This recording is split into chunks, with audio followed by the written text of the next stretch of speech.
Good evening, everyone, and welcome to our Monday night live session.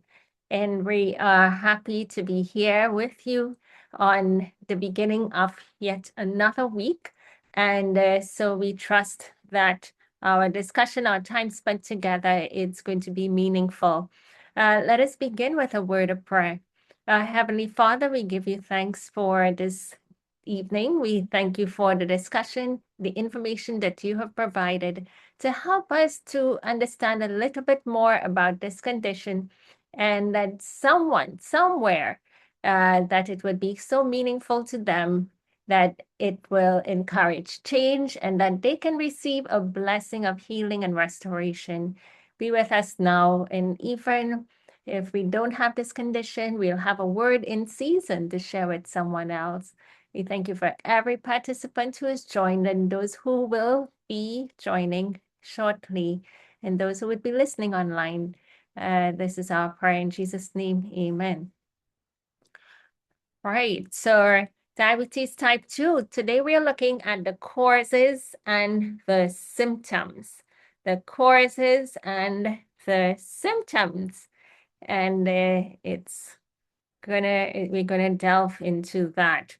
I just want to say welcome. I'm speaking to you from True Health Lifestyle Center, located all the way here in Trinidad and Tobago, and where we are focused about healing the whole person, body, mind, and spirit.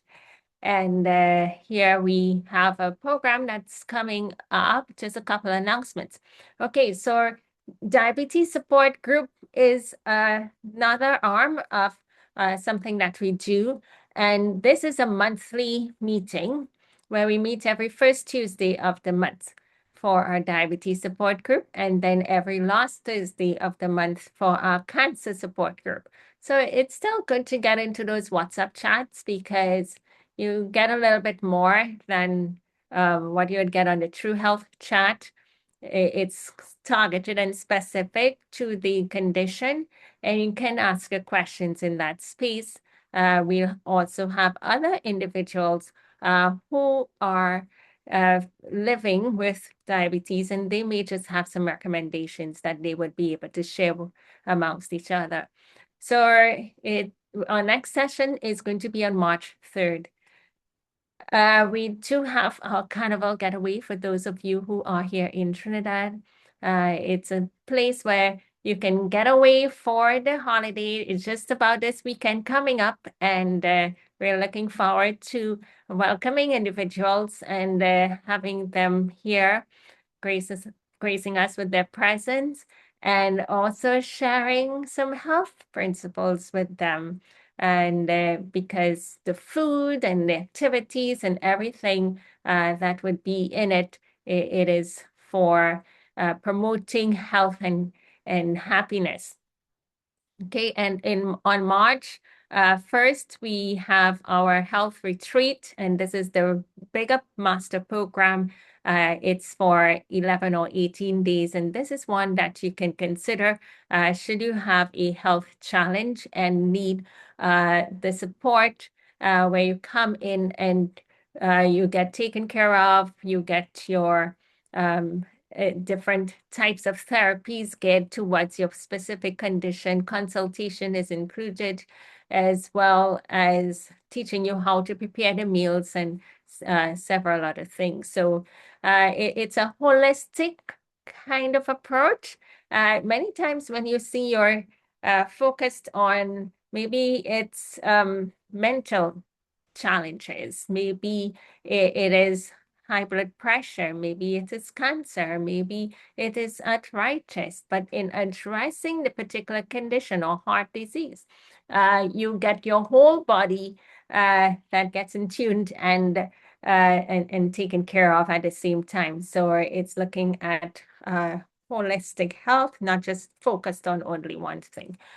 All right, so just going to switch the slides now to go into our topic for the evening and take you there where we would be looking at diabetes type 2 and its causes and symptoms.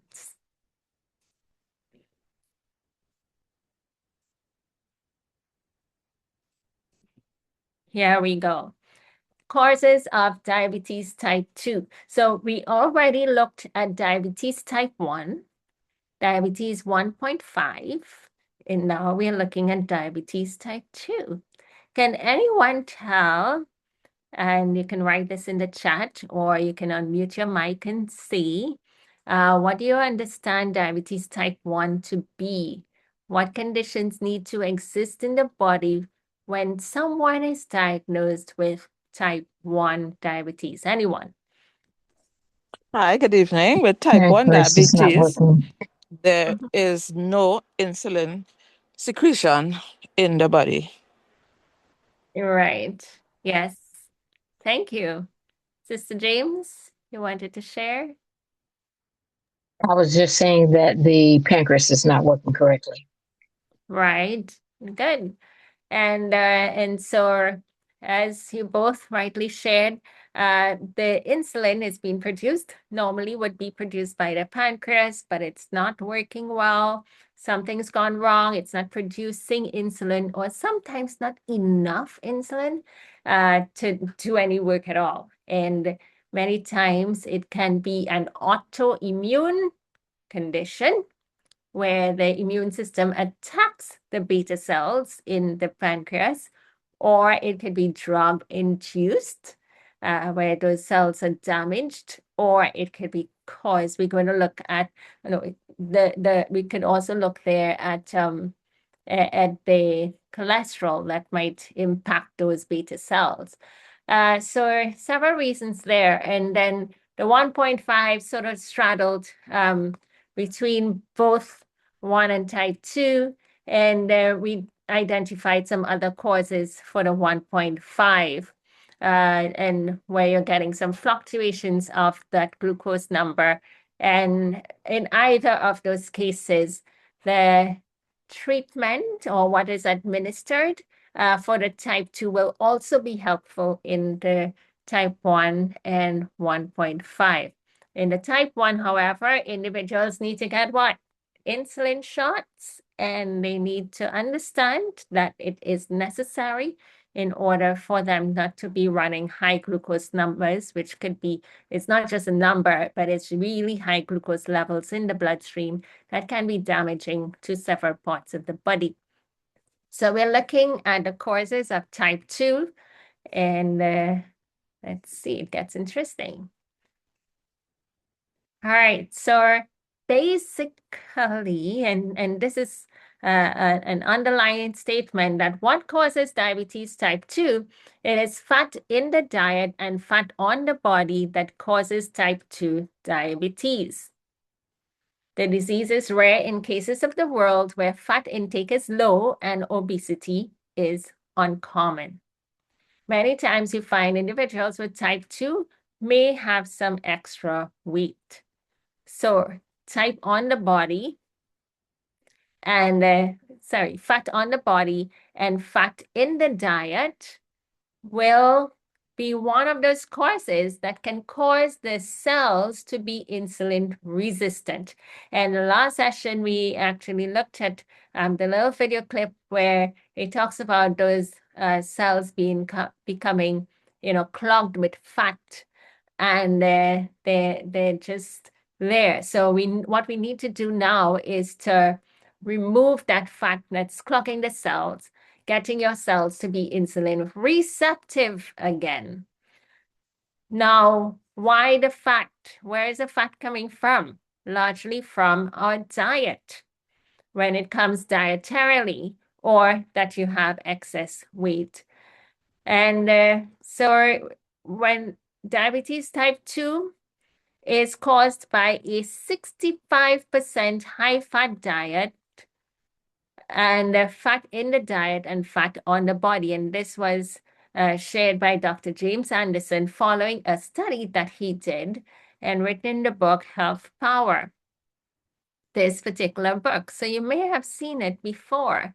And it carries a nice tagline, health by choice, not by chance. And that is significant because it's important for us to understand that our choices today Our choices today will impact our lives for tomorrow. And whether our choices are good or they're bad, it will impact our lives. Let it be good choices that we make, good, healthy. Many times individuals think that they're young and, well, I don't have any aches and pains, I'm okay.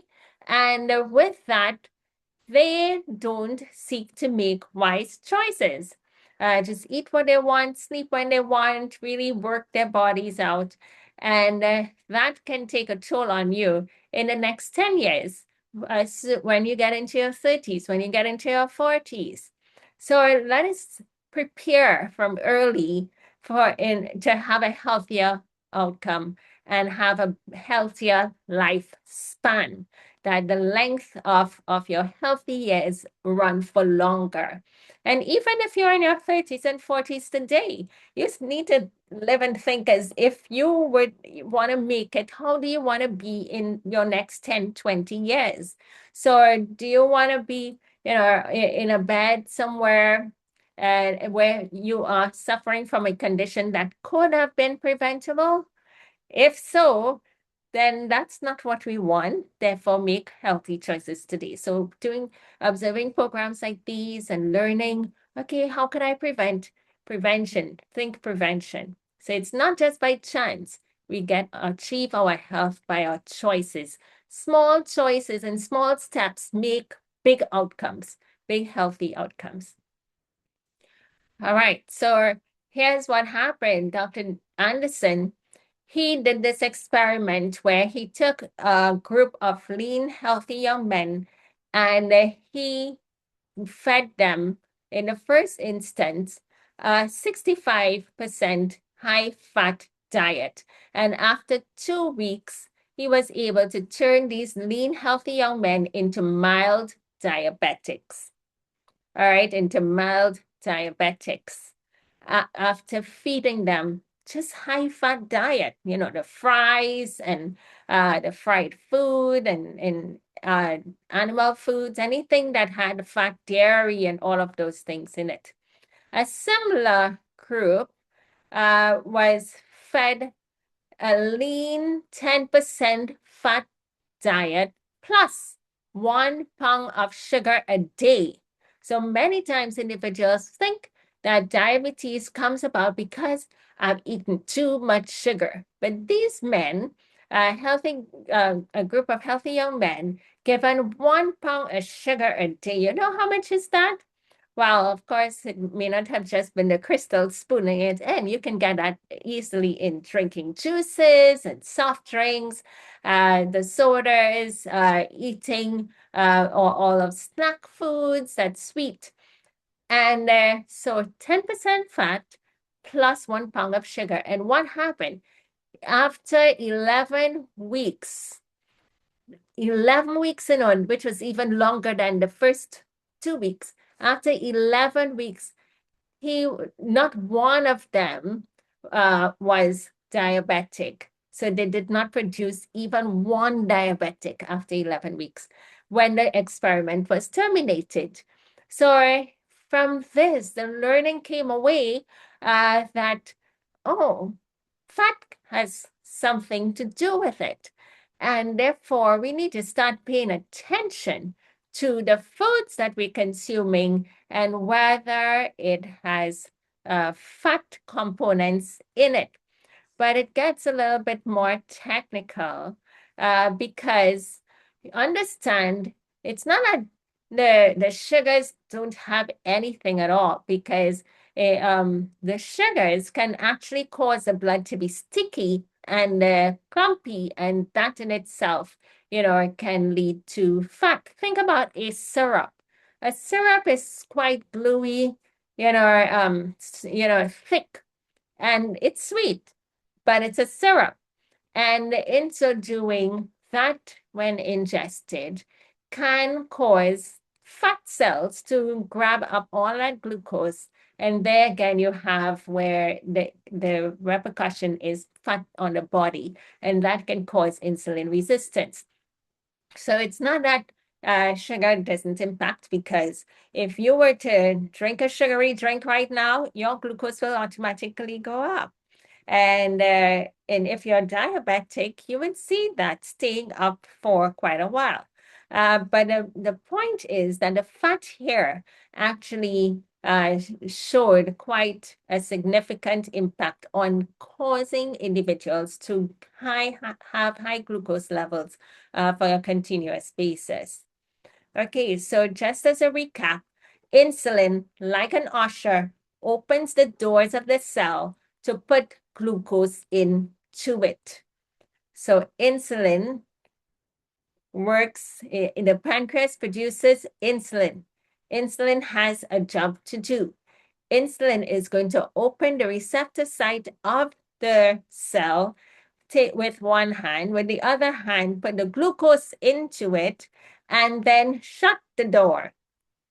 And then the glucose is stored as glycogen. What will happen is, when there is a need in the bloodstream for some more glucose levels so that the body can feel comfortable and well and perk your energy up, that door, insulin will open the receptor site, let the glucose come out, and shut the door again. And now the glucose is into the bloodstream. So that's normal physiology. And so this can be, this is what happens.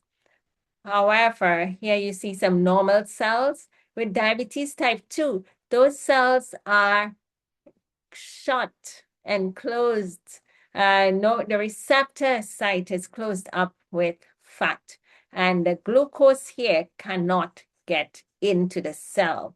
Therefore, the glucose remains in the bloodstream to high amounts. It remains in the bloodstream at high amounts, and that's why when you stick a needle and squeeze a little blood out, and you sort of measure that, the blood in itself has glucose.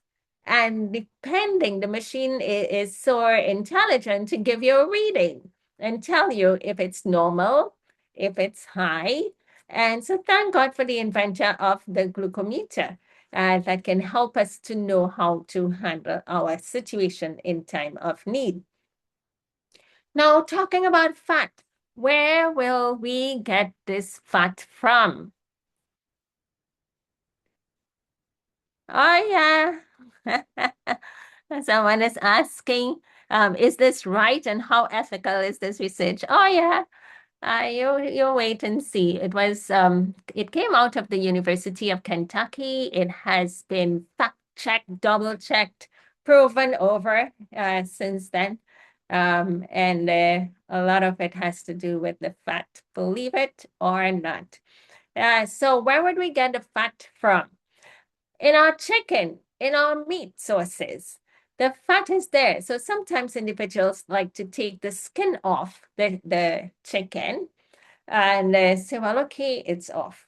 But that's not it. In the tissues, you have embedded a lot of things, including the fat. Many times, individuals think, well, when they're eating foods and they're looking for more calories. And if you look, the animal foods have a higher amount of calories than the plant-based foods. And then we're told, well, I'm going to eat these animal foods because of the protein content. I need protein.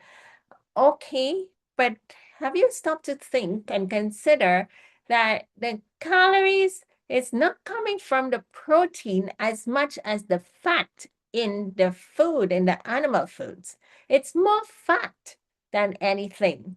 So though we may not be able to see it with our naked eye with some of the meat items, it is there, even in your nice chicken.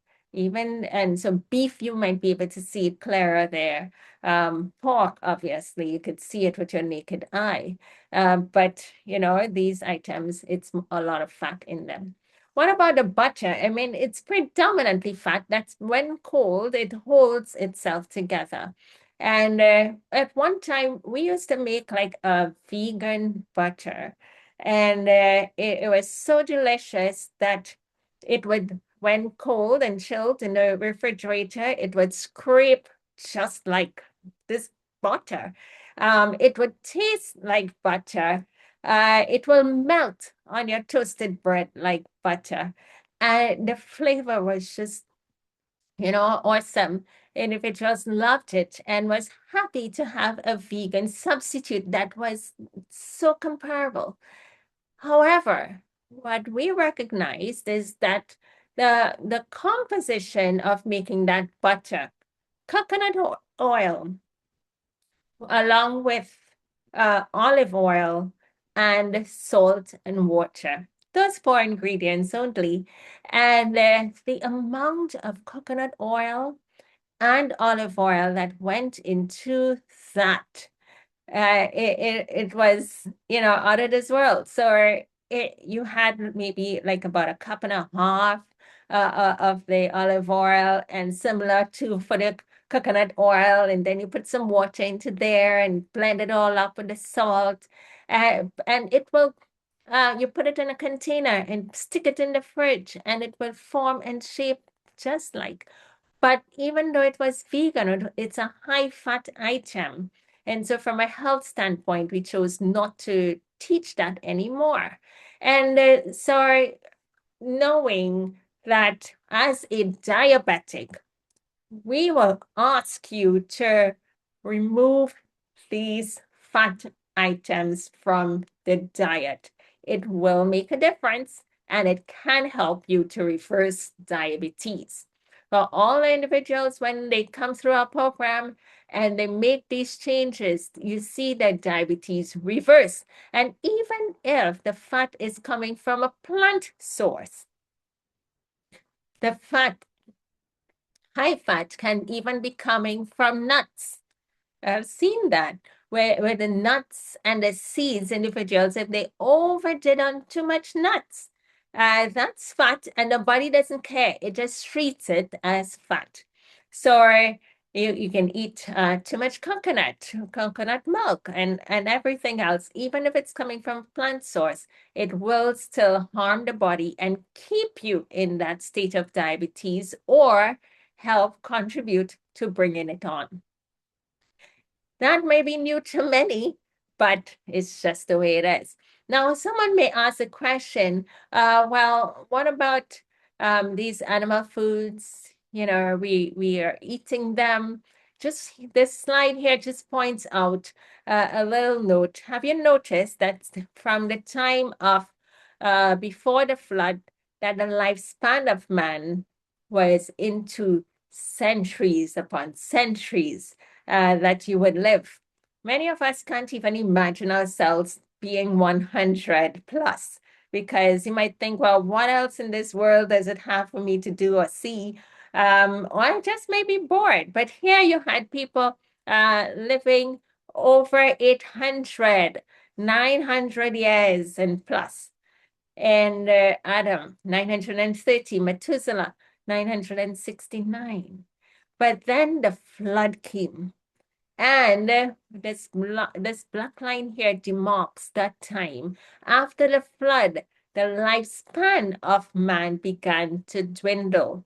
What was significant in that lower age, where they were dying out earlier, was the the beginning of more people, of individuals just being permitted to eat animal foods and their byproducts. That came on the scene, and you started to see the lifespan of man dwindled. It's the same that speaks through to many civilizations over time. Say China, for example, they subsist a lot on their own products that they would grow, and they would prepare their food from real food items that fruits, vegetables, root items, that they will take a root item and make a dessert. You ever think about yam, to make a dessert with yam, or your dasheen or taro, or your sweet potatoes and make a dessert from that? Well, or even your black beans, like what we do here at the center. One of my favorite go-tos is to make a black bean brownie, where you're taking real food and making something not just desserts, but lots of other food. And I say that because what happened is that in some of these societies, they live healthy, they live strong, they live into senior, into later years in life. But as they begin to bring the Western food in, you see that their lifespan begin to decline as well. So it's just a given that the lifespan of man has dwindled. And now today it's like one third, less than one third of what it used to be before the flood. I remember being out in Beijing doing a lecture at a corporation, and I asked the question, let me see a hand of all those who eat ice cream. And in a room that had over 30 people, just one person, ate ice cream because it's not common for them. So, however, wherever his influence was, or cheese was another question. And they were like, no, we don't eat that. So, in some societies, you see the prevalence of disease that reigns because of what's common for their food intake. The fish can do the same. It has fat, the fried foods, the cakes, the ice cream. The fat is all in there. You know, if you go to make a cake, it's like butter and sugar that's whipped up. And then sometimes they're icing on these cakes. And when you feel them or lick into them, they're greasy, a lot of grease, a lot of fat, oil. So I mentioned even the natural plant or fats like olives and olive oil. So the olive oil that you can get from your olives, this too needs to be curbed in the diet. If you do have diabetes, we will say, let's remove the oil from the diet. You're looking for healing. And so in order to clean up those cells and remove the fat deposits from them, we can't be adding more of those high fat items into the diet. Olive oil, great. Olive oil is concentrated. Olive oil is processed. Oil do not grow on trees. The olives do. But the oils do not, coconut oil doesn't grow on coconut trees? No, the coconut does. So you can eat the coconut in moderation, but not the coconut as you would process it into an oil, or even the milk can cause problems within the body. Sugar. So what about the sugar? All of these sweet, sugary stuff. Excessive sugar can cause obesity, fat on the body. Fat on the body can lead to the cells becoming resistant to insulin because your fat cells say, okay, give me some of that sugar, and starts taking and filling itself up with the sugar until it can't take any more. Your liver cells would do the same, your muscle cells would do the same, and it can't take any more. And then you have the insulin resistance that takes place. Again, the glucose remains high in the bloodstream. Now, just as a recap, diabetes occurs when the body becomes unable to handle glucose or sugar, which builds up to dangerous levels in the blood. Dangerous levels in the blood. It is all about fats. So the thing is, let us not be comfortable with a diabetes diagnosis. And that's why the information is being shared here today, that you can do something about it. All right. We can make changes that will be significant, changes that would help to take us away from that diagnosis and support the body for healing to take place. Now, who may be at risk for insulin resistance? Stress is another factor. If you have had a recent stress or traumatic experience in your family, in your home done to you, it can cause a change in your hormones, and that can at some point lead to insulin resistance. you have overweight or obesity, or just being over the age of 45 years or older, you have so many accumulated metabolic waste and factors that don't go right in the body, and that can lead to insulin resistance. You also have if you're physically inactive. Okay, so physical inactivity can have you just sitting, being a couch potato, and disease will grow on you. If you're having a parent or a sibling with diabetes, then you're more likely to have how? Because you're eating the same way, preparing the meals in the same way, lifestyles might be similar. This is possible that you can be different. Your parents may have had diabetes, your siblings may have it, but you don't need to have it. Why? Because you can make changes. All right. And so the way you prepare your food, what you eat, and how you live your life, having more physical activity, low stress, getting more sleep, drinking lots more water, eating plant-based foods, you need not have a diagnosis of diabetes. So it can be changed and be different for you. Now, family background. You find individuals are at higher risk if they are of African American descent, Alaska Native American, Indian, Asian American, Hispanic or Latino, or Pacific Islander uh, American. So all of these individuals may be at risk. Now, and because population, when you take demographics, you just see higher values showing up in those population groups. Now, who are at risk for insulin resistance? Again, if you're exposed to toxins of the blood and glucose, high levels that can cause problems, inflammation in the body, or where you have the beta cells that die or they're injured, and the pancreas reduces the amount of insulin that it can produce. More risk factors, giving birth to a baby weighing more than 9 pounds. You find that if the baby is born overweight, there's a tendency for that baby, that child, to be overweight from early life and into adult years. What was given to the child while in the womb, how the mother was metabolizing that food, and what the baby was fed. Maybe the baby had a lot of insulin that was taken in, and that could be a problem for those overweight babies.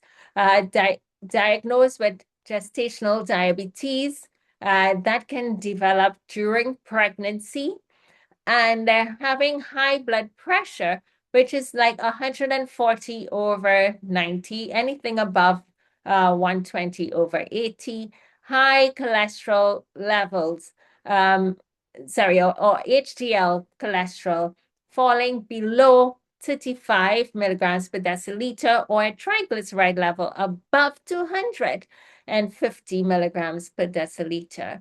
So we're watching some of these cholesterol levels at play, and that might put individuals at risk for getting diabetes.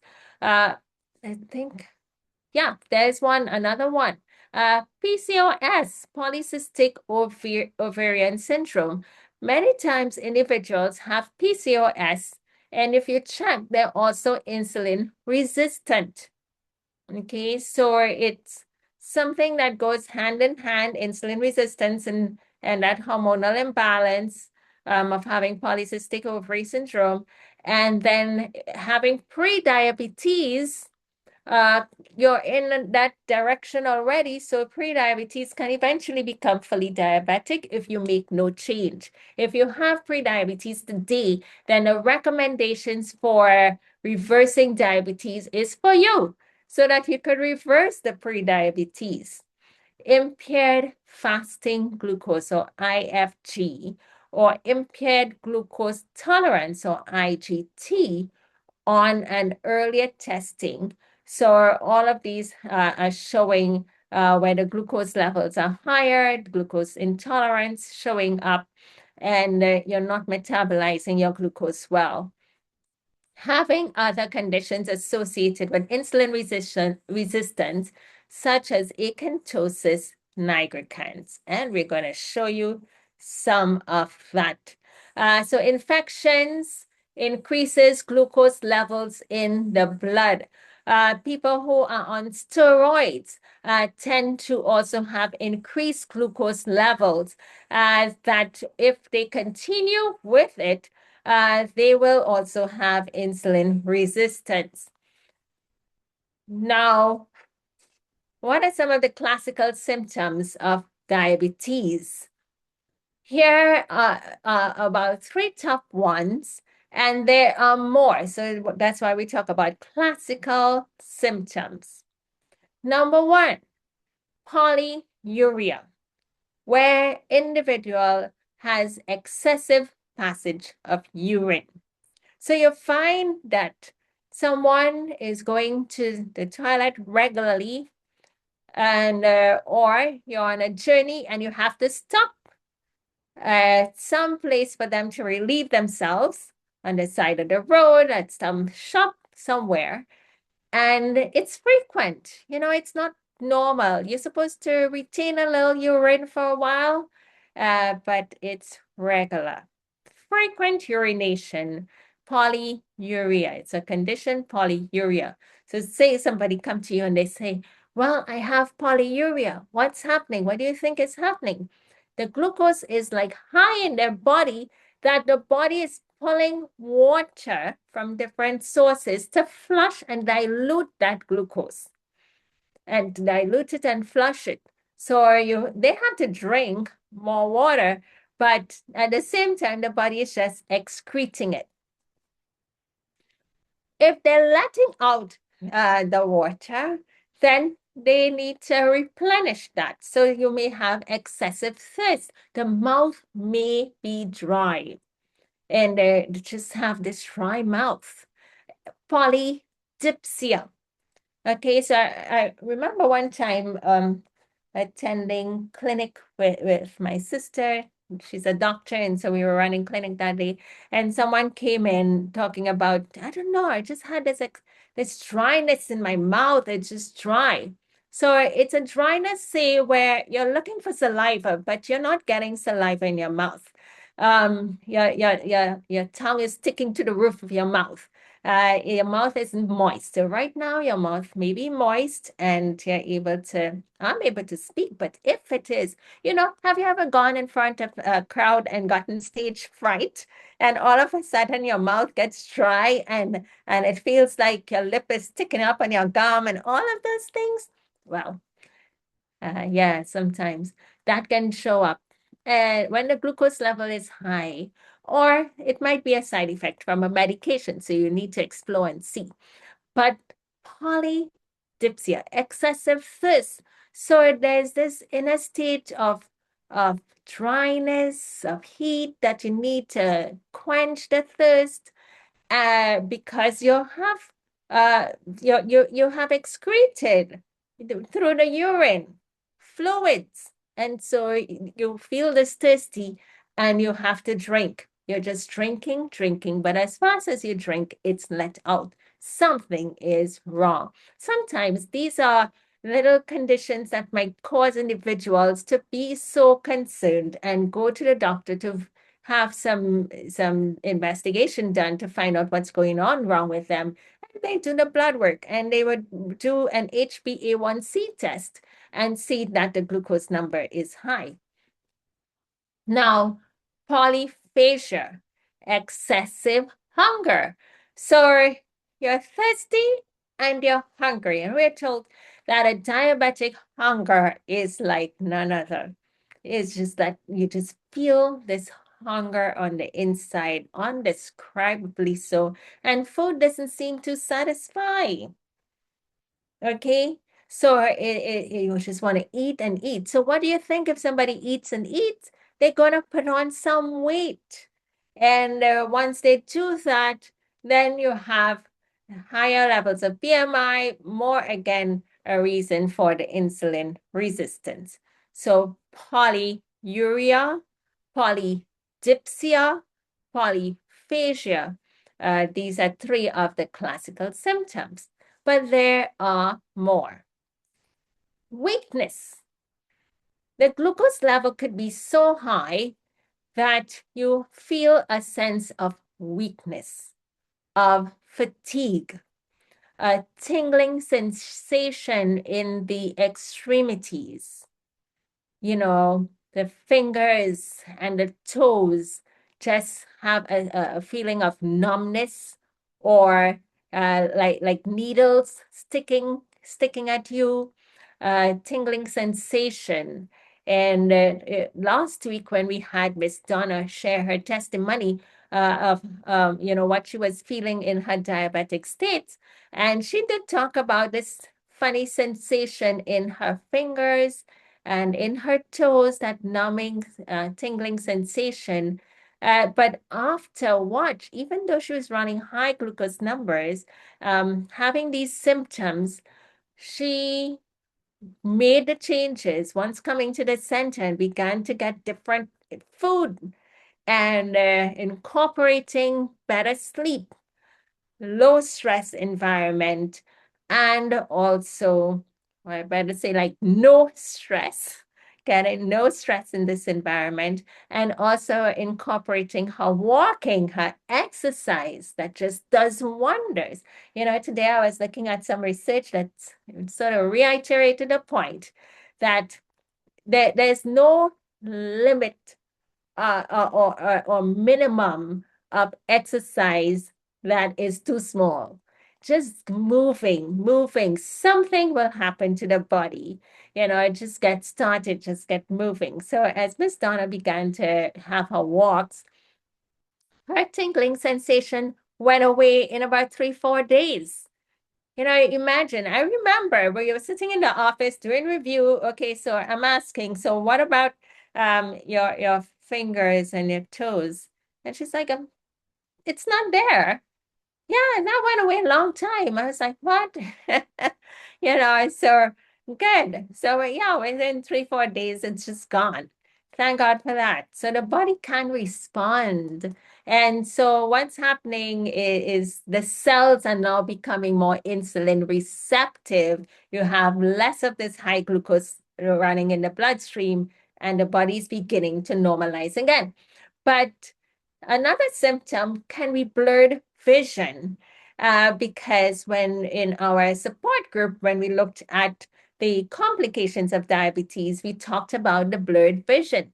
And if the eyes are now impacted, dry and itchy skin.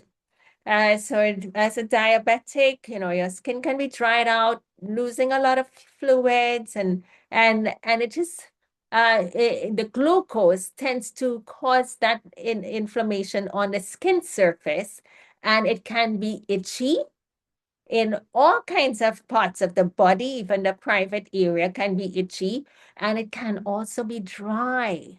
The skin can have a look of dryness. And yeah, so the pruritus itching around the genital area caused why? Because of an accumulation of glucose in the skin.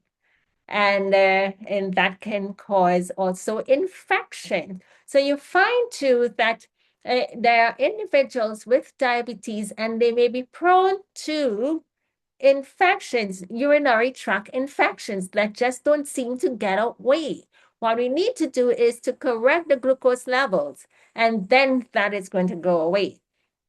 So cuts and bruises that are slow to heal can also be a real condition, and something that individuals would face that might just cause them to go get themselves checked. This cut just wouldn't heal. It's taking too long.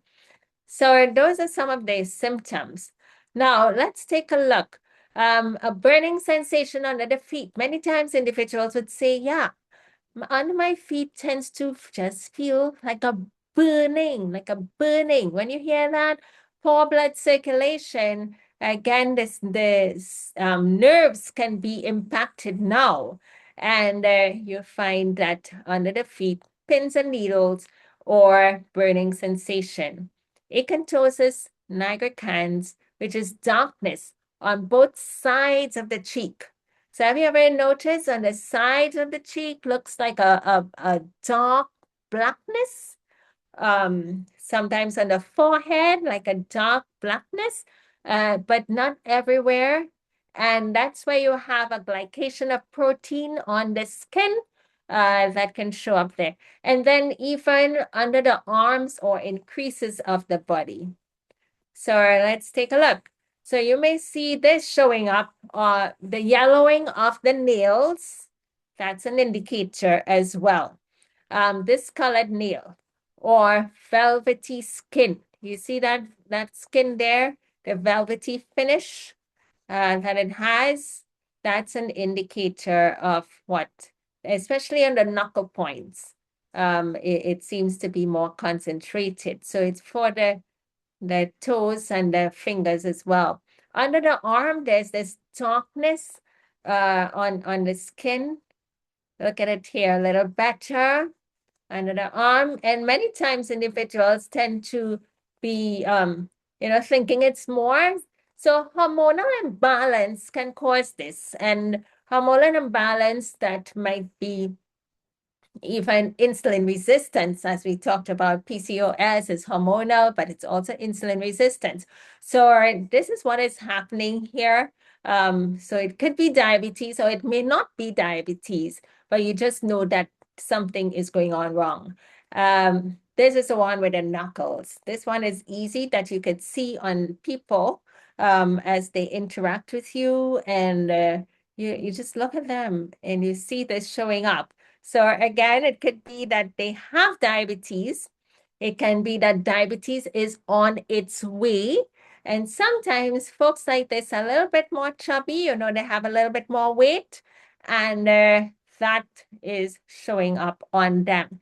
This exists even for teenagers. And I pause to say teenagers because it's not a condition for adults and senior adults only. We're seeing this showing up in our teenagers, in our youth, even under teenage age. And one time I was working with someone who was 11 years old and pre-diabetic at 11. So it is a real thing as to what our children are being fed on a daily basis, that no longer is it a nice home-cooked meal. It's all the fast foods, the oily foods, the sugar-sweetened beverages that can lead to these things. And around the neck, I have seen this even, in the youth. They're weighty and they have the darkness around the neck. And this is like short. Sometimes it's the full width of the neck and all darker, depending on the complexion. It will be really dark.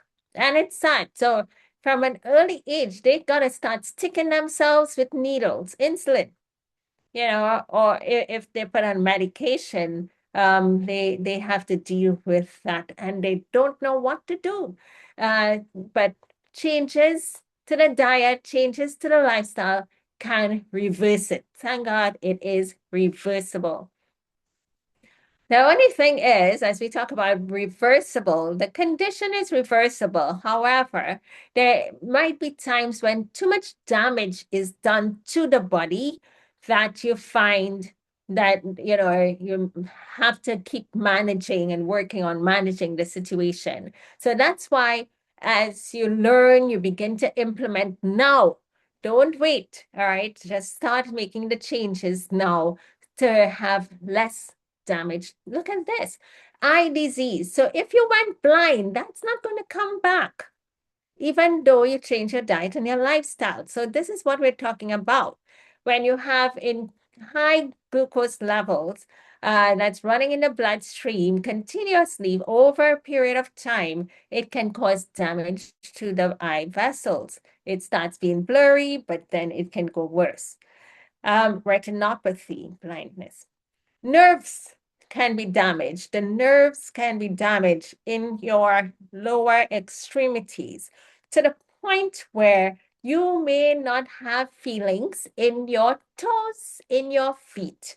And that can be dangerous because many times individuals may get a cut and not know until they see the blood or until something else shows up because of that initial cut.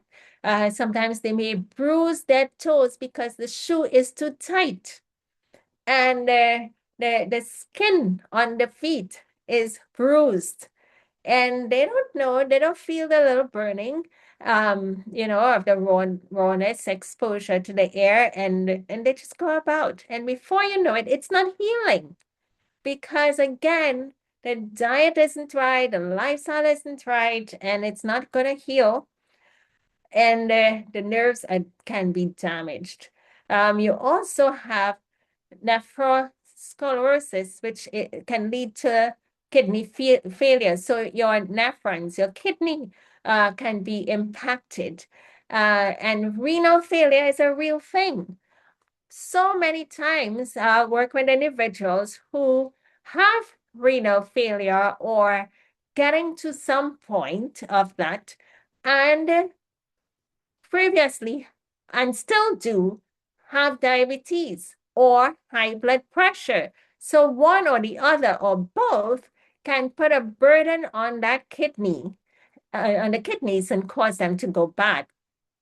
So next we have atherosclerosis, which is hardening or thickening of the blood vessels where the high glucose levels can cause damage to the inner lining of your arteries and cause the growth of calcium plaque deposits where your arteries begin to narrow and narrow and narrow, putting you at risk for heart disease, heart attacks, or even strokes. Individuals who have diabetes are at risk of getting a stroke. Individuals who have diabetes for an extended time, they are at risk of getting a heart attack. So these are some serious complications, long-term impact of having diabetes. Sexual impotence, where in men, they are unable to get an erection because of running high glucose numbers. Hearing impairment, leg cramps, gangrene, quite common, and that can lead to toe, foot, and leg amputations. Quite common. It is too common for comfort. And so let's get to the root of the matter. Why do our people need to lose their limbs? Let's get to the root cause and deal with it, support individuals in dealing with it early enough so that they don't have to get to this point of losing a limb.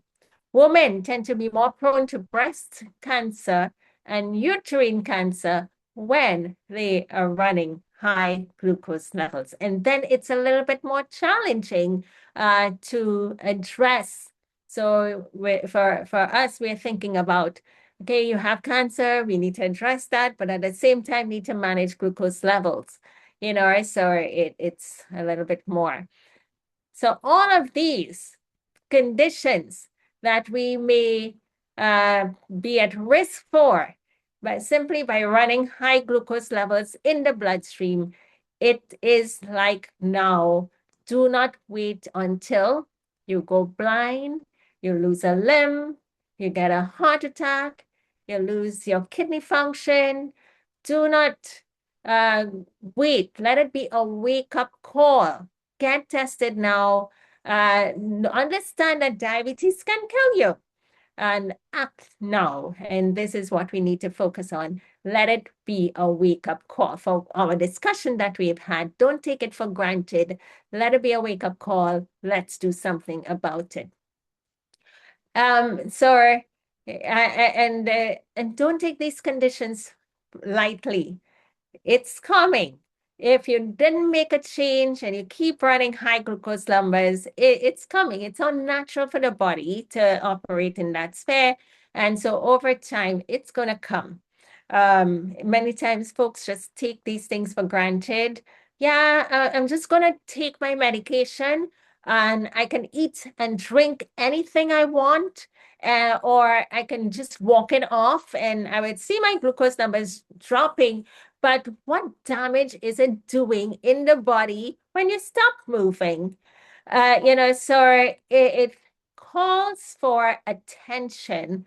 Please don't continue in this way and allow a bigger condition to take you under. Address it now, because thank God there's hope that it is reversible. All right. So with that, we will pause right here because we're at the top of the hour already. And go on to wrap up. I think I saw a comment coming in. Let's see what's there. Neuropathy, right? Yeah. Okay, good. So I have something to share with you.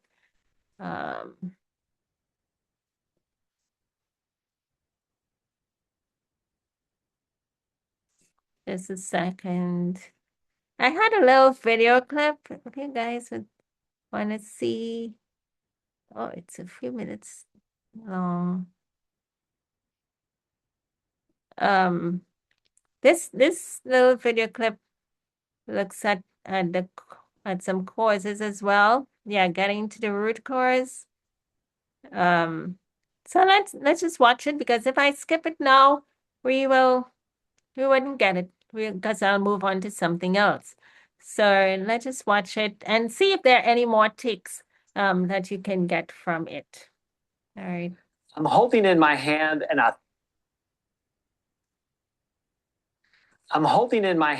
authentic antique bottle of good old-fashioned snake oil. You want some? We use the expression snake oil to describe a scam, a product that's just too good to be true. The early 1900s, corrupt businessmen who claimed to be traveling doctors would ride into town with this miracle product, causing a snake oil sensation. They claimed that this potion could cure any sickness known to man: rheumatism, pneumonia, headaches, broken bones, even blindness. This miracle product was guaranteed to eradicate disease and restore perfect health. That's why it was so expensive. Just one small bottle could cost up to 2 months' wages. The only problem was it didn't work. Hundreds of deceived customers wasted their hard-earned money to purchase the oil, only to find out it was a scam. But the traveling doctors would sneak out of town before justice had time to catch up with them. The snake oil scam can teach us an important lesson about human nature. We like quick fixes. We want easy solutions to our problems, and we want them now. This is especially true in healthcare. We wish our doctors could do magic tricks or prescribe special pills or potions to make all our health problems just go away. We wish there was a vaccine or a pill that could prevent every disease. But that's not how life works. In healthcare, just like in every other discipline, the best way to solve a problem is to address the root cause. I believe that the single most powerful thing you can do to improve your health is to learn to trace from cause to effect. Once you understand how your daily health choices either promote or prevent disease, you will have the tools you need to take charge of your health. The solution for type 2 diabetes and prediabetes isn't found in a magic bottle or capsule. Sure, medications can help and are sometimes very important, but a true and lasting cure can only come from addressing the cause. Perhaps that's why there's so much confusion as to whether or not there's a cure for type 2 diabetes. In previous videos, you've heard the stories of people who have been able to reverse this condition by making simple lifestyle changes. These people now maintain normal blood sugars without the need of insulin or oral diabetes medications. They no longer fit the diagnostic criteria for diabetes. However, some organizations and healthcare professionals continue to claim that there's no cure for type 2 diabetes. If you're a diabetic, you may have been told that you will have this disease for the rest of your life. How can you make sense out of this? Is there a cure or not? Well, yes and no. It depends on what kind of cure you're looking for. Is there a vaccine for type 2 diabetes? No. A new medication that will make it go away forever? No. A special kind of snake oil designed exclusively for diabetics? No. In that sense, there is no cure. The World Health Organization can't eradicate diabetes the way it eradicated smallpox. But what does it really mean to cure something? The dictionary defines cure as, first, to restore health. Second definition is to effect a recovery from, and finally, to remove something harmful or disturbing. There's also a definition for diabetes. Diabetes can be diagnosed by any of the following 4 criteria: a fasting blood sugar of 126 or higher, a random blood sugar of 200 or higher that's accompanied by classic diabetic symptoms such as increased hunger, increased thirst, weight loss, excessive urination, etc. A blood sugar of 200 or higher 2 hours after a glucose tolerance test. And finally, a hemoglobin A1C blood test of 6.5% or higher. We'll discuss these more in future sessions. But the point here is that there are specific criteria that define what it means to be diabetic. If you fit into any one of these criteria, you have diabetes. But what about people who have improved their health so much that they no longer fit these diagnostic criteria for diabetes? Are they still diabetic? I don't think so. Imagine that a man named Keith set up a consultation with me for help losing weight. At 5'10" tall and 260 pounds, Keith is obese. He knows his health is at risk and he desperately wants to change. After listening to Keith's concerns, I tell him, well, Keith, I know you're really discouraged about your weight, and I want you to know that you can make some improvements to manage the situation. However, you need to understand that you will always be obese. Obesity is a lifelong illness. No matter how much weight you lose, even if you reach a normal weight, you'll still be obese. How do you think Keith is going to respond? He would think I was crazy, and he would be right. There are certain criteria that define what it means to be obese. A person who meets those criteria is considered obese. A person who does not meet those criteria is not. Saying there's no cure for diabetes is like saying there's no cure for obesity. There are specific blood sugar criteria that define diabetes. When a person's blood sugar meet these criteria, they are considered diabetic. But if that person is able to improve their health so much that without medication, their blood sugars no longer meet the diagnostic criteria for diabetes, they're no longer diabetic. Now, this doesn't mean that people who reverse their diabetes don't need to be careful anymore. Just like somebody who loses weight needs to continue making careful decisions to maintain a healthy weight, a person who has type 2 diabetes or prediabetes needs to be extra careful to take care of their health so that the blood sugar problems don't return. But although the risk of relapse is always there, a full recovery is completely possible. Does that mean that anyone with type 2 diabetes can be cured? That's an important question. There's some people who have sustained so much damage to their bodies from chronically high blood sugars that they will always need to use some insulin. However, these individuals will still benefit greatly from following sound health principles. In fact, they can significantly reduce the amount of insulin that they need. But the good news is that the vast majority of people with type 2 diabetes have the potential to experience complete reversal. Most likely, this means you. How is this possible? Not through a snake oil sort of solution, but through a serious and lasting commitment to make your health a priority every day. You can experience the cure by learning to treat the cause. Okay. All right. Wonderful. So thank you. I just thought putting that in would have been a nice addition for us today. And so as we wrap up, as usual, we have a recipe of the week to share with you. And just before we continue, does anyone have any comments based on the video? Is it clear? I thought it to be quite interesting as to understanding, as you understand the criteria for diabetes. There's no need to hold on to that label anymore, that I am a diabetic, especially when you go into remission, into reversal. You're not.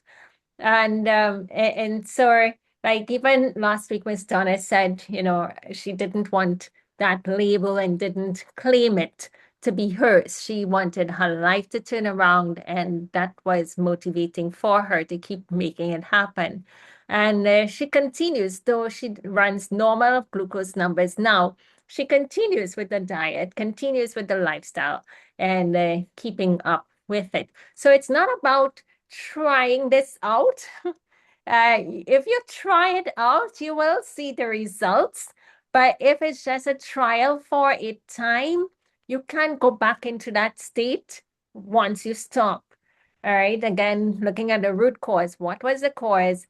And if my unhealthy choices and behaviors and dietary patterns led to this, then I need to make a change so that I don't have it and to continue on in this way. Do we have anyone making any statements, any comments? I do, Dr. Nash.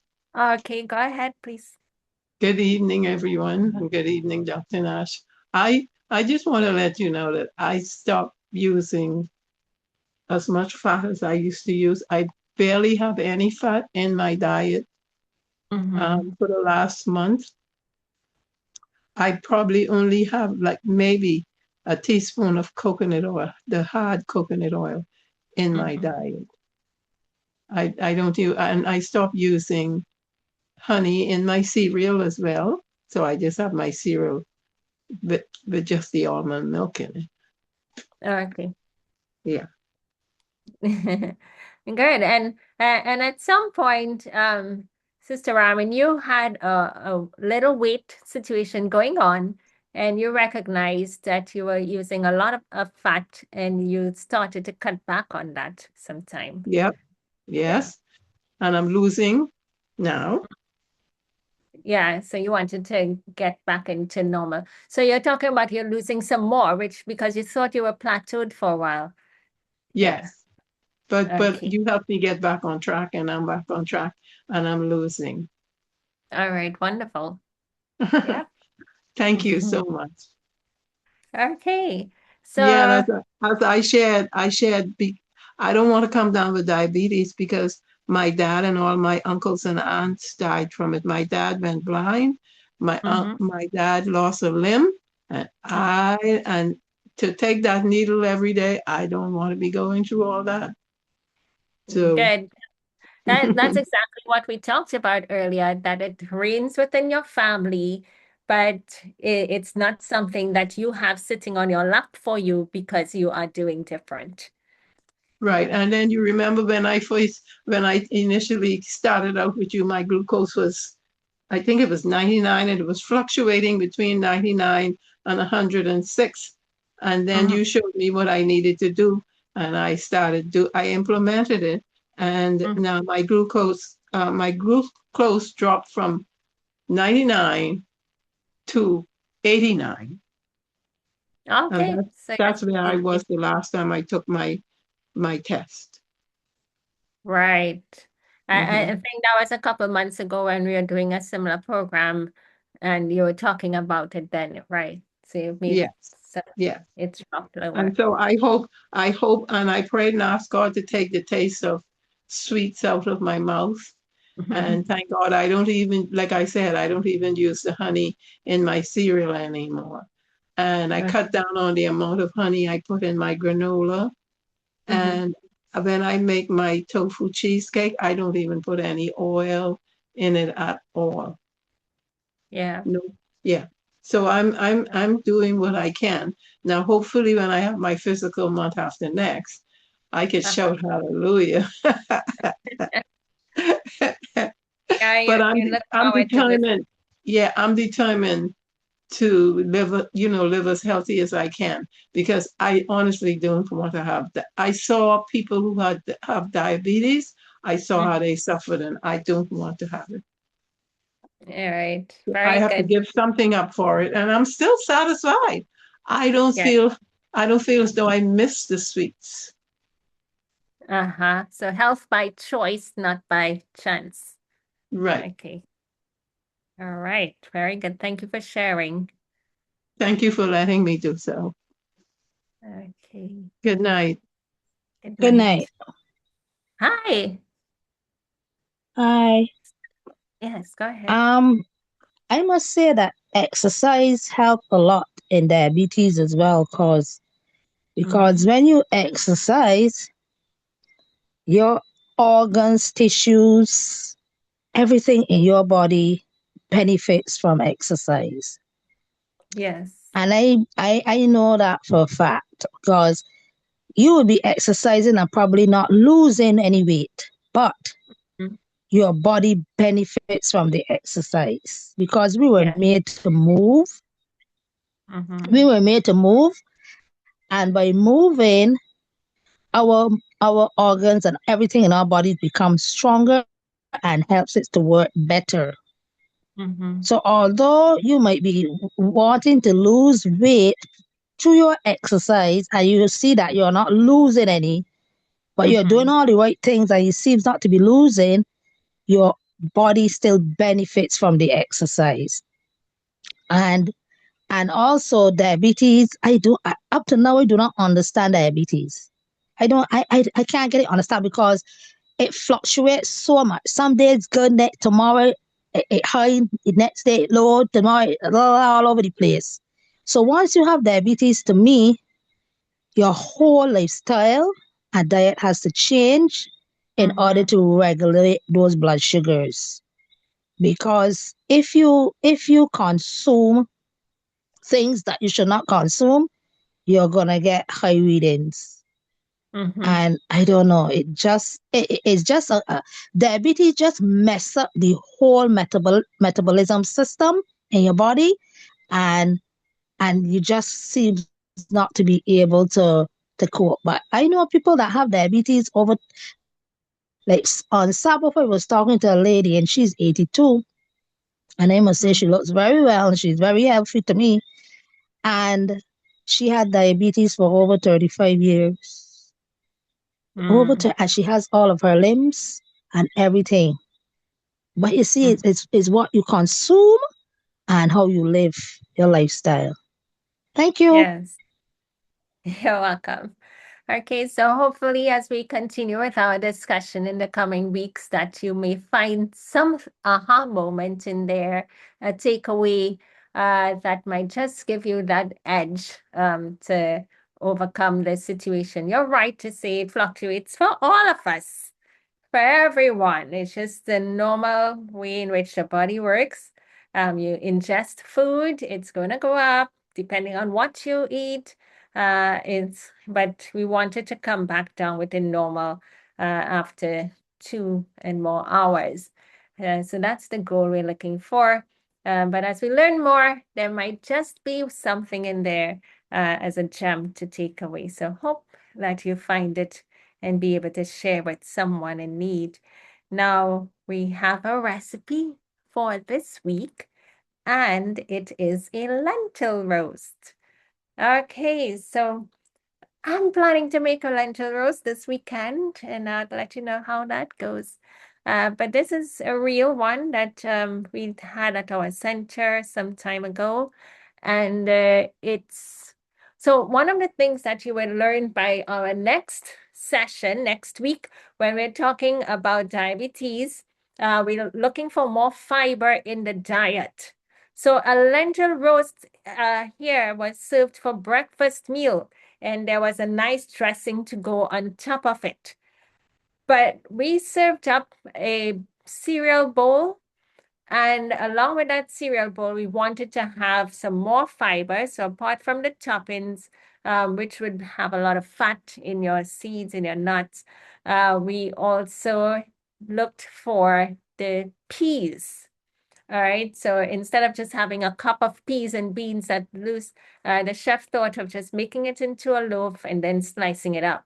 So you can try this and have it, a portion of it at the side, and that would help to balance the glucose level. So in the meal, we need to have fiber. You need to be seeing the fiber. So this would have gone along nicely with some fruit at the start. Then you have your cereal bowl, and now you have the fiber and the little nuts, closed handful of nuts and seeds to end. How do we make this? It's 2 cups of cooked green or brown lentils, 1 cup of pecans that you chop up, so you're going to get a little crunchy in there. 3 cups of some grated sweet potato. So that's optional as to what. Some people might put rice, some brown rice in it, but you just want something to go along with the peas to give it a little bind. So sweet potato is an option. And then 2 cups of unsweetened soy milk. So all of this is in a big bowl that you're stirring around. Your onion, you chop it up. There you may get a little crunch of the onion. Your basil, that's for flavor now. So 1 teaspoon of dried basil, 1/2 teaspoon of garlic powder. So you don't want it overpowering with the garlic. Change up the taste. You focus more on the onions for that flavor. And then your sea salt. So you mix all of that, taste it, make sure you get a good taste, what you like, what you're tasting before you bake it. And then you put it out into a Pyrex dish, and you spread it nicely, 350 degrees Fahrenheit. You put that in the oven, and you watch it. Cover it down, let it bake for about an hour, and then you take that out, let it cool. Once it's cooled, you'll be able to cut. Sometimes if we made it like the day before, like on a Friday for Sabbath breakfast, which is most times when it might show up, you have that. So it's more firm, it would have set well, held together, and you're able to slice. And then you make a nice tomato sauce dressing to go with this. All right, so quite simple, and eat eat it up whichever way you want, if you want fruit or veggies to go with it. Okay, so I want to say that she would probably use psyllium husk to help in the binding. Yes, can we use almond milk instead of soy milk? You certainly can. You can even make your own almond milk to go with this. And if we have a dressing to share, not particularly. I was going to make a bean loaf this weekend, but I'll try this. Yeah, so try it out and let's stick our pictures in the chat so we can see how it came out. And a dressing for this. I can drop a dressing in the chat when I'm putting the lentil roast. I'll look up. We have dressings, but tomato sauce might be nice. If you take about 2 tablespoons of tomato sauce, you add some water. If you can't tolerate pineapple, it's a nice flavor to drop a piece of pineapple in there with the tomato sauce, your onion powder, and your salt will go well, and you just blend that all the sweet from the pineapple, so you get in a sweet sour tart taste. can be nice. So I did that some time ago, and it came out well. So that's one that you can do um, as a nice dressing. Apart from using a dressing that has seeds in it or nuts in it, which would be added fat again, that you're incorporating there. So just take the tomatoes. You can have nice fresh tomatoes, and you can blend that up, um, and just add your flavors. So anytime you have lemon as a maybe, your onions give a nice flavor, and then you have um your little salt. Just do little drops of it until you get the flavor that will be pleasing to you. All right. Can we use Oh, walnuts instead? Yes, you certainly can. Dr. Hi. Nash, Yes. Dr. Nash, I said good night, but you brought this recipe up. And I have a question. In Mhm. reference to the beans, can you use mung beans instead of the lentils? Yeah. Yeah, you can. Would it have the same amount of fiber? Mung beans, yes, mung beans has a lot of fiber. If you think of mung bean sprouts, when you're sprouting mung bean, you get a lot of that skin floating up. So mung bean can work. Mung bean tend to have a special taste to it. So make sure you so work on that. But if you're custom cooking the mung bean, then you would know how you flavor that pot. So it's similar. The only thing here now, the lentils has been cooked first. So Mhm. similarly, the mung bean we'll have to cook it first. But it's really just the way in which we would prepare it to eat back, to have a different way of presenting beans or peas at the table for us to eat. Yeah. Okay, so question, should we stay away from nuts? If you have diabetes, I would say show some caution on the nuts. It depends on how high your glucose number is running, whether you would be able to tolerate having that nuts or just back away from it for a while. Um, there are times when I would back people away from even nuts because it's still fat at the end of the day. I may ask them to simply do the seeds as opposed to the tree nuts. And in that way, I get better results. So it depends on the individuals. Other than that, a put some nuts in your hand and close that hand. It should hold anywhere like about 7 grains of nuts. A closed handful of nuts. It's what we're looking for. Anything over and where your handful is open, that's too much, and it will keep you in the conditions that you may have, and you'll find that you're not getting over. So nuts, great. They provide excellent minerals for us. We just need to show caution, especially everything in moderation, but especially if you're looking at reversing diabetes or cholesterol levels or blood pressure. It can be too much if it's not done correctly. All right. So hopefully, we have a script here after a week. Psalm 37:5. Commit thy way unto the Lord, trust also in him, and he shall bring it to pass. Okay, trust also in him, he shall bring it to pass. Trust in God and submit to his way. So it's not about doing things our way, but doing things God's way. And that's what he wants from us. And then it goes on to say, rest in the Lord. I put this here for next week, but we'll take it. Rest in the Lord and wait patiently for him.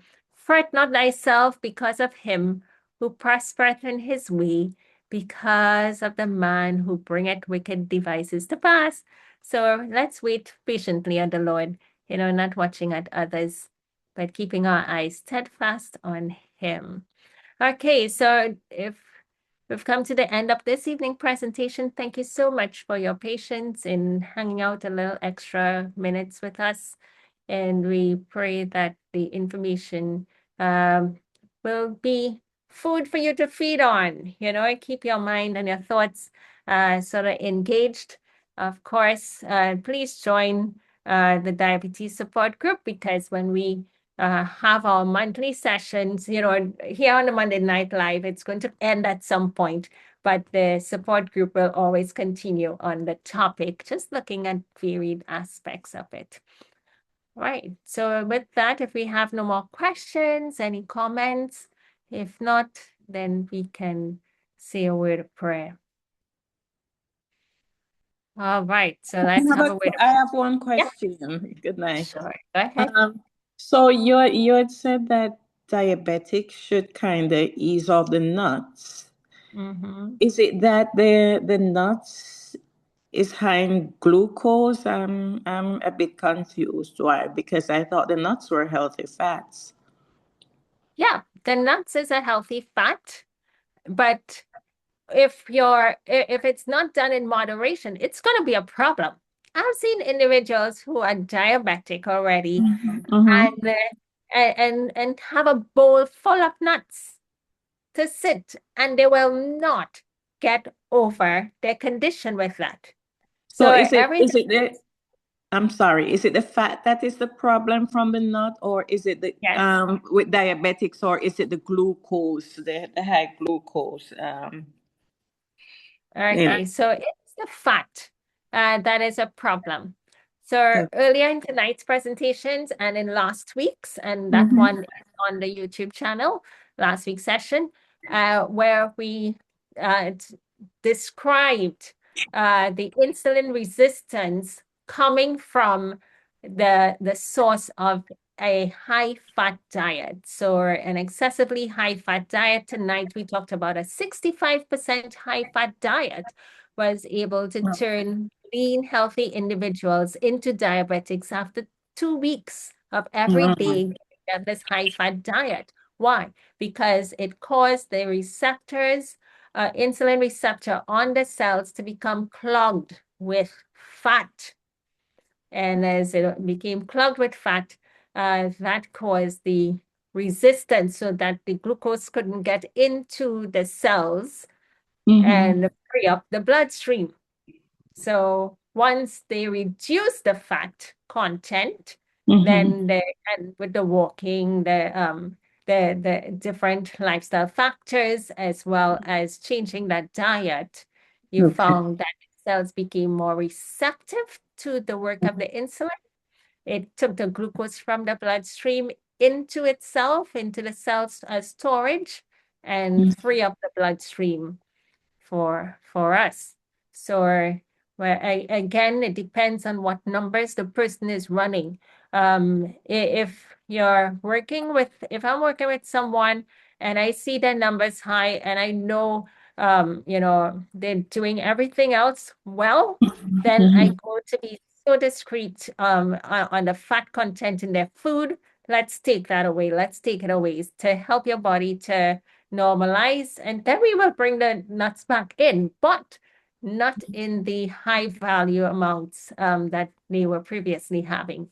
Many times I've seen it, high amounts. There was someone who, was had a discussion. He began to make changes, but didn't go fully into the changes dietarily. So eating nuts, great, healthy, total plant-based and everything, but not getting over his condition. And why? When he visited us here at the center again, I saw why. Where serving size was like about 3 servings of the fat just in one meal. And imagine doing that for breakfast and then coming back again for lunch. So I was like, no, that's too much. And no wonder he couldn't get over the condition after a whole year of coaching. So again, when you have people with you at the center, you're able to really see what they're doing. And so I shared that portion into three. I said, this is like for 3 different meals. So he got it. When he went back home, it was different. And then he was able to reverse his diabetes. So it makes a difference with the quantity And if you just need to tighten up on the person for a while, and then they can go back to half, but again in moderation. Okay. So there's too much protein. Is too much protein a problem also? When it comes to the glucose protein, yeah, in the sense that where would we get too much protein from? So in our peas and beans, usually sufficient amounts, and our Okay. body can work with that. But when we start eating animal foods, you're getting a whole lot more protein than what the body could handle, depending on how much your intake is at a given meal or within a day. And that can pose a problems because within there, you have fat, protein from eggs, protein from Right. the fresh foods, Mm-hmm. so there's where you get excess amount of protein. Why? Because it's coming protein processed already. Where we eat our peas and beans, we have to make the protein. But when you take from the animal foods, it's coming already done. And so you end up with too much. But what is in there as well is the fat, eating the Okay. fresh foods and the byproducts. Okay. All right. Thank you. You're welcome. Hi, Doctor. This is my first time on your program. How do I join this diabetes support group? Okay. Mr. Fitzroy, I'm hearing Yeah. you saying something. Could you repeat again? How do I join the diabetes support group? It's my first time. Oh, How is it? welcome. All right. Okay, so let me just put it in the chat. Diabetes. Diabetes support. Okay, right here. Join the WhatsApp group. Yeah, so I'll put it in the chat here, and hopefully you're able to just click on it and you would get in there. Okay, here you go. All Thank right. you. You're welcome. And so this session has been recorded, and as well as previous sessions that we have had some good previous sessions that would be helpful to you if you were to look at them. So I'll try and put the links in, but it's going to be either being in either group, you will get previous recordings accessible to you. Because I tend to put them in playlist on the YouTube. So if you see one, the others relevant to it will pop up as well. Thanks a lot. I enjoyed the presentation. You're welcome. Thank you for being here. Okay. Bye-bye. All right. Okay, so I think we're covered. Then we can close. Our Heavenly Father, we want to give you thanks for this evening session. We thank you for everyone who has come out and to participate, to listen, and to seek your counsel and guidance to help them in this time of need. And we pray that we can be able to understand and put step-by-step simple remedies to help. And we look forward to recovery. We look forward to many individuals having a testimony that they have overcome even diabetes. We ask that you continue to bless everyone in the coming days ahead in this week, to preserve them, provide for them and their families. And may your grace continue to be with us until we meet again. This is our prayer. In Jesus' name, amen. Amen. Good night, Dr. Nash. Good night. Good night. Good night.